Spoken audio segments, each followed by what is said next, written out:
Hey guys, welcome to my first episode on mental health coach George Ludy. Uh, Decided today in the gym that I wanted to start helping other people by telling my story and life experiences, and maybe I can reach out to some of you and help you as well. Stay tuned. So just got out of the gym here and heading to my favorite lady who threads my eyebrows. Yes, I do get my eyebrows threaded. I gotta make do with the hair I have left, as you guys can see. A little bit about me is I just retired as a police officer in October of 2024, October 25th to be exact, 2 days after I just turned 43. I almost did 21 years in the service. 10 and a half of those years were in East New York, Brownsville, and the second 10 were in Highway Patrol in Queens. I had a great career, no complaints about it. I learned a lot, met a lot of good people. It was a great experience, and it led me to where I am and the person I am here today. The last 3 years of my career, I had a very down slope with mental health. Had so much going on with the riots ending, COVID ending, and the stress. My parents' medical issues, my ex-wife who was pregnant with my daughter at the time. There was just so much going on that I would sit on the side of the highway in my patrol car and just cry every other day, not knowing what to do. I did have my support system at work, which there was a few people I trusted in telling and cried my eyes out.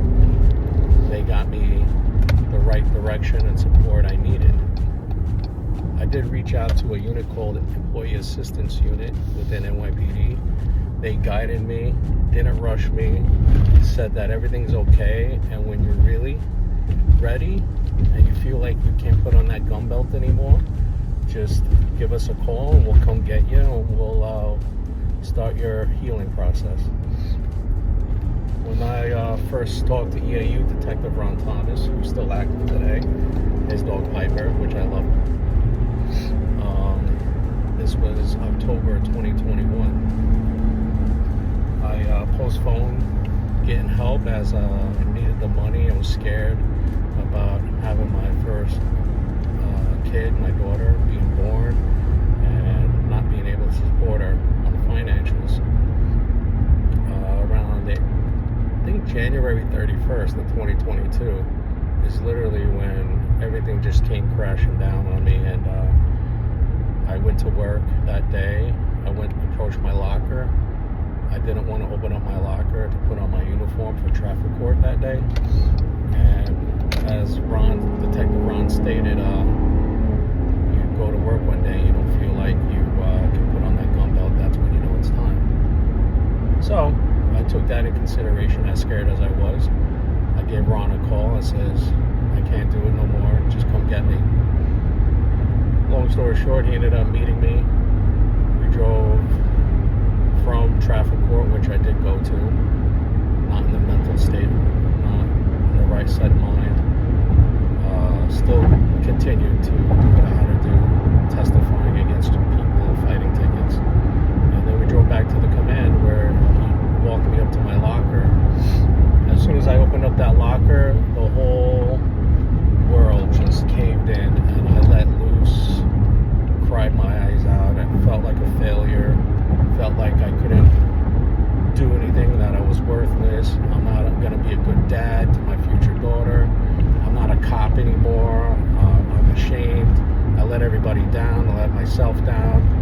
And that all came down on me, which, by the way, is natural when you're in that situation and you ask for help and you stop doing things per se on your own.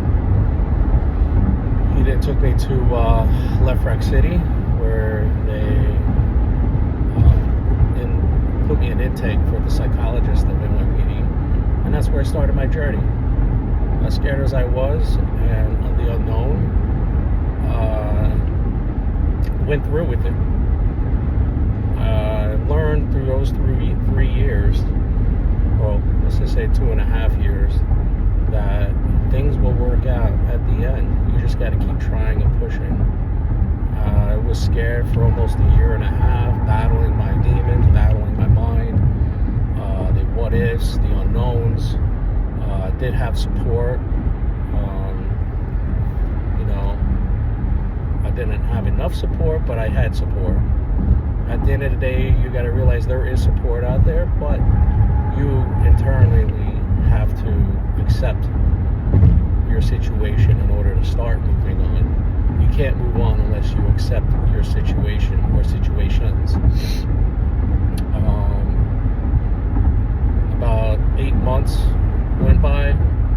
I worked on myself, therapy, group therapy, and I was gung-ho, ready to go back. I was like, wow, this is awesome. I did the right thing. And my daughter's 6-month birthday, my ex asked for a divorce on the day of her birthday. And that just spiraled, like went from 0 to 100 in that instance. And I called NYPD up as I was about to go back to work, full duty. I says, I'm not ready yet. Put me back on the waiting list. And continue to work on my health, mental health through the situations. At that specific time, December 2nd of 2022, as the divorce was already 3 months in, I decided, hey, I'm going to quit drinking alcohol altogether. Not one drop. My daughter at the time was 6 months, was 7, 8, 9 months old, and I said, she's more important than anything in life, and I'm going to be my best mentally and focused through the divorce, through getting through the situation, through still working on my mental health.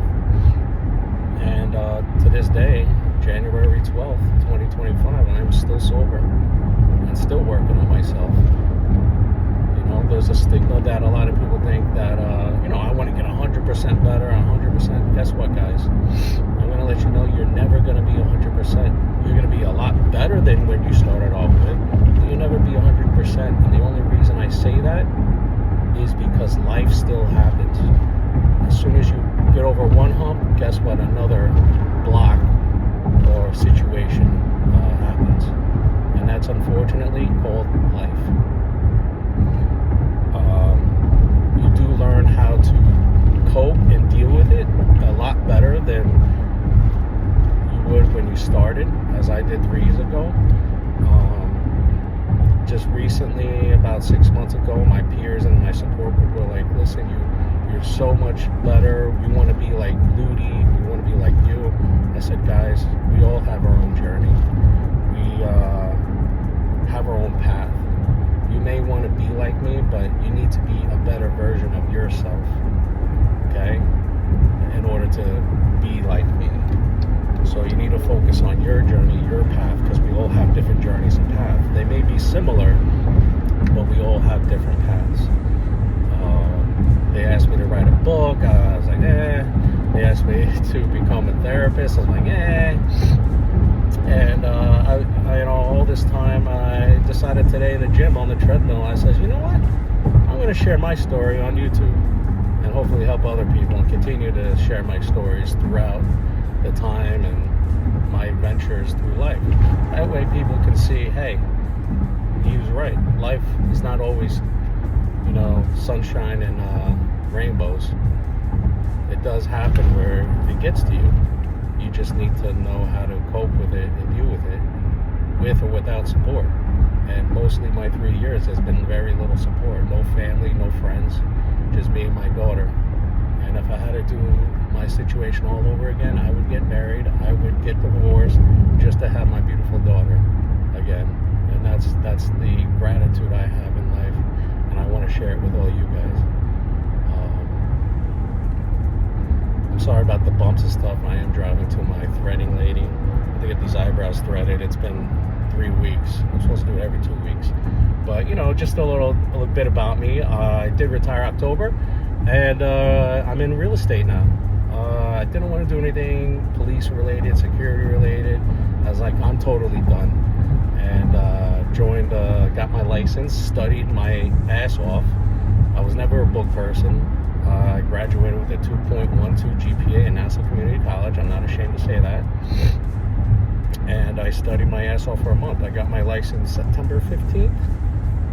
And officially signed with Keller Williams Legendary in Franklin Square October 15th. I retired October 25th, 2 days again after I turned 43, and just everything's been a day-to-day basis, learning as I go, experience, and I love it. There is life after retirement, especially from the NYPD force. A lot of people don't realize that. They want to stay in there and make as much money as they can. But if you have the opportunity to retire from a job, retire and move on to something different. You only have one life. You need to make the best of it and experience different things in life before your time comes. And I'm a big believer in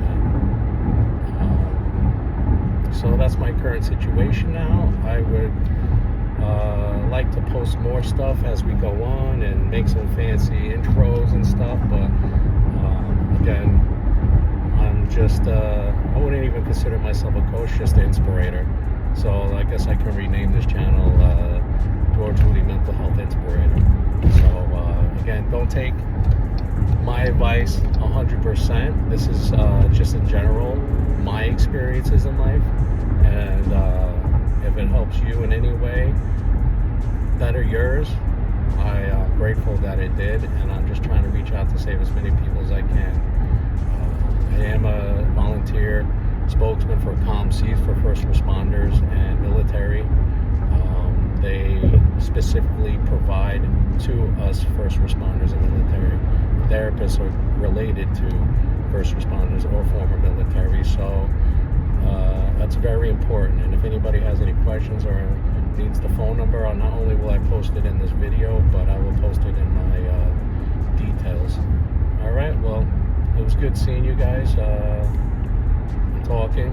I will update you probably weekly, sometimes twice a week, depending. I don't want to keep talking over the same things, but I want to go little by little, and hopefully you guys will have a positive experience with this channel.